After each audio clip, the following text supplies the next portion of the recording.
پاک کی بارگاہ میں ایک شخص آتے ہیں اور آنے کے بعد کہتے ہیں یا غوث الثقلین مجھے بیٹا نہیں ہے اور مجھے بیٹا چاہیے. میرے غوث نے فرمایا تیری قسمت میں نہیں ہے, تیری قسمت میں نہیں ہے. اس نے کہا حضور اگر قسمت میں ہوتا تو آپ کے پاس کیوں آتا؟ مانگنے والے تو ایسے ہی آتے ہیں نا, اور جو ایسے مانگتے ہیں انہی کو ملتا ہے, جو ایسے مانگتے ہیں انہی کو ملتا ہے. آنے والا کہتا ہے غوث الاعظم دستگیر سے سرکار قسمت میں ہوتا تو آپ کے پاس کیوں آتا؟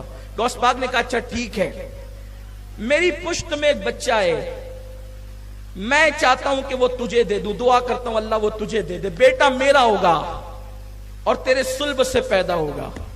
ٹھیک ہے میں نے تجھے دیا, لے جا. دعا کر دی اللہ جو میرے حصے کا اس کو دے دے. پھر وہ بچہ پیدا ہوا, اسی کو دنیا شیخ محی الدین ابن عربی کہتی ہے. شیخ محی الدین ابن عربی یعنی غوث الاعظم دستگیر کی مانوی اولاد.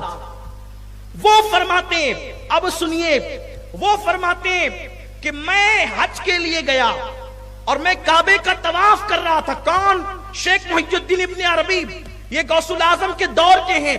غوث پاک کی بارگاہ میں ان کے والد آئے تھے بیٹا مانگنے کے لیے, غوث پاک کی دعا سے پیدا ہوئے. غوث پاک نے ان کو مانوی اولاد کہا. خود اتنے بڑے مرتبے پر فائز ہیں کہ صوفیہ کے سردار کہے جاتے اپنے دور کے اندر. وہ فرماتے ہیں میں حج کے لیے گیا اور جب حج کے لیے گیا کعبے کا طواف کر رہا تھا, بھیڑ بہت تھی. اسی بھیڑ کے اندر میں نے دیکھا ایک بندہ کعبے کا طواف کرتے ہوئے آیا اور لوگ ہٹتے جاتے تھے اور وہ آگے بڑھتا جاتا تھا. لوگ ہٹتے جاتے تھے, وہ آگے بڑھتا جاتا تھا اور آسانی سے طواف کرتا جاتا تھا. میں نے سوچا اس کے اندر جسم ہے کہ نہیں کہ یہ روح ہی طواف کر رہی ہے. جب طواف مکمل ہوا تو میں نے اس کو سلام کیا. اس نے کہا وعلیکم السلام یا محی الدین ابن عربی. اس وقت میں نے پوچھا حضرت آپ جانتے ہیں اس دور کا غوث کون ہے؟ کیونکہ ہر دور میں غوث ہوتا ہے, یاد رکھنا ہر دور میں ولیوں کا سردار غوث ہوتا ہے, لیکن غوث الاعظم اب کوئی نہیں ہو سکتا.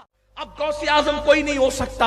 امام مہدی تک, امام مہدی کی آمد ہوگی, وہ غوثیت کبریٰ کے مقام پہ فائز ہوں گے. یہ صوفیہ کا نظریہ ہے. لیکن غوث کوئی ہوتا ہے زمانے کا غوث, اور جتنے زمانے کے غوث ہوتے ہیں وہ صرف سادات میں ہوتے ہیں, حضور کی اولاد میں ہوتے ہیں.